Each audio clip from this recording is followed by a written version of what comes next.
ومن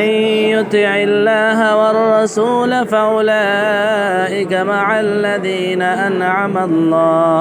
أنعم الله عليهم من النبيين والصديقين والشهداء والصالحين وحسن أولئك رفيقا ذلك الفضل من الله وكفى بالله عليما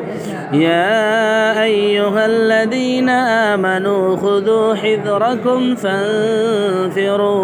فانفروا ثبات أو انفروا جميعا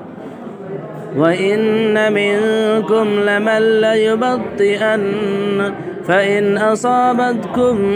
مصيبة قال قد أنعم الله علي إذ لم